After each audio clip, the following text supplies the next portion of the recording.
Olá, seja muito bem-vindo ao Edcast. Você vai ver daqui a pouquinho, logo em seguida, a entrevista com um agente político que ficou muito famoso no Brasil inteiro. Aqui no Espírito Santo ele teve mais de 1 milhão de votos, derrotou alguns nomes muito tradicionais da política do Espírito Santo. E agora tem feito história com posições bem firmes e bem marcadas a respeito de temas muito polêmicos.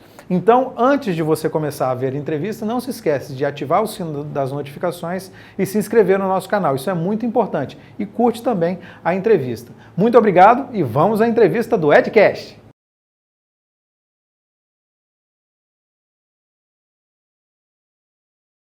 Como é que os Beatles apareceram na sua vida? Como é que você ficou fanático assim? Porque você é um cara fanático pelos Big Beatles. Boy, ele tinha um programa chamado Cavern Club, aos sábados, às 6 da tarde na Mundial.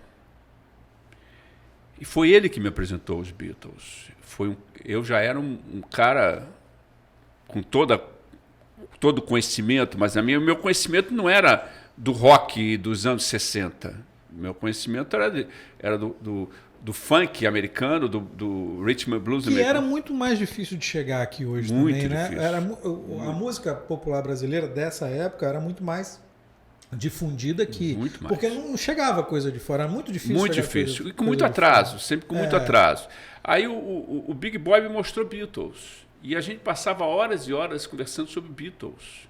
Então eu comecei a curtir Beatles através da influência dele, direta. Não tive irmão mostrando isso, não tive pai mostrando isso, não tive mãe mostrando isso. Ele me mostrou Beatles. Tanto que quando eu vim para Vitória, por que começa o Clube Big Beatles? Que é a sua banda. Que é a banda. Mas a banda é banda agora, a banda é nova, só tem 30 anos. O que veio antes da banda veio um programa de rádio chamado Clube Big Beatles. Existe ainda? Existe. Existe o programa? Porque existiu em vários formatos diferentes, já teve formatos mais longos, formato de pílula, já existiu de um monte de jeito. Agora está vindo a rádio Clube Big Beatles. A gente vai falar daqui a pouquinho que estamos trabalhando isso. Novidadíssimo. Aí o que aconteceu ali? Ali, o que sempre aconteceu nas rádios em que eu trabalhei, principalmente na questão da Rádio Espírito Santo, uma rádio ligada ao governo, com todas as dificuldades do espírito do funcionalismo público.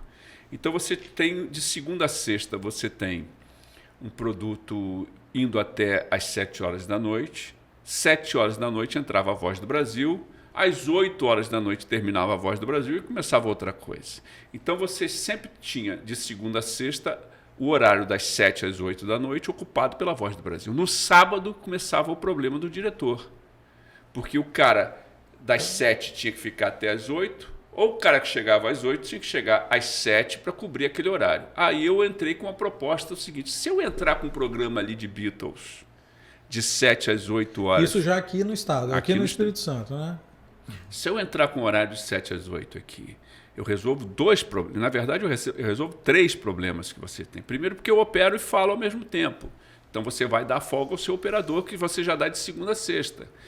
O cara que chega às 7, o cara que sai às 7 de segunda a sexta vai sair às 7 no sábado. O cara que chega às 8 de segunda a sexta vai chegar às 8 no sábado. Mas eu não tenho dinheiro, eu faço de graça, cara. Eu não estou precisando do seu dinheiro. O que eu faturar, eu racho com você. Tudo entra pelo departamento comercial direitinho. Qualquer coisa que você faturar, você me joga 50%. O que eu ganhar, que eu trouxer, 50%. Ficou rico. Não ficou. Nunca ganhei dinheiro com comunicação, mas tudo que eu ganhei foi com comunicação. Ao mesmo tempo, nunca fiquei rico. Acho que se eu tivesse num centro como São Paulo, Rio, Porto Alegre, Brasília, Belo Horizonte, Recife, talvez eu tivesse com melhor condição financeira do que eu estou hoje, né? A pandemia me atinge como atinge a você e a todos os brasileiros. Passei um sufoco, estou passando um sufoco danado, porque a minha parte, a minha área, meu setor de cultura está completamente parado. Volta para os Beatles, que daqui a pouco a gente vai falar sobre isso também. Aí eu cheguei, propus a eles, topou, e eu montei o Clube Big Beatles. O clube é em cima do nome do programa do Big Boy, Cavern Club. Só que o clube nosso é com BE. O Big do Clube Big Beatles é Big Boy. Então, o programa Clube Big Beatles é uma homenagem inspirado direta nele, né? ao Big Boy. Aham. Só que o programa, todas as rádios que eu circulei, eu levei o Clube Big Beatles. Porque eu trazia uma solução administrativa com a chegada do Clube Big Beatles. Era tudo, a produção era toda sua, de forma independente, ninguém tinha que meter a mão em nada. Mas o interessante, Copernic, é o seguinte: em todo o processo de rádio que eu tive ao longo da minha vida, eu nunca usei um disco da discoteca da rádio. Eu nunca usei um disco da discoteca da rádio. Todos seus. Todos da minha própria discoteca. Eu sempre cheguei nas emissoras para fazer o meu programa com minhas 2 caixinhas de disco, com toda a programação pronta, saber que ia tocar naquele dia. Dessa discoteca que tem quantos discos? 16 mil. 16 mil, obviamente não de Beatles, mas Não. Beatles e de mais um monte de coisa. Não podemos esquecer que eu trabalhei muitos anos com gravadora como produtor e como promotor de gravadora. Então eu trabalhei 5 anos na EMAI, 4 anos na Ariola, 2 anos e meio na Velas. E isso me deu muito disco. E eu sempre trocava os pacotes dos discos com as outras gravadoras. E eu quero que você me conte uma outra história dessa época de gravadoras.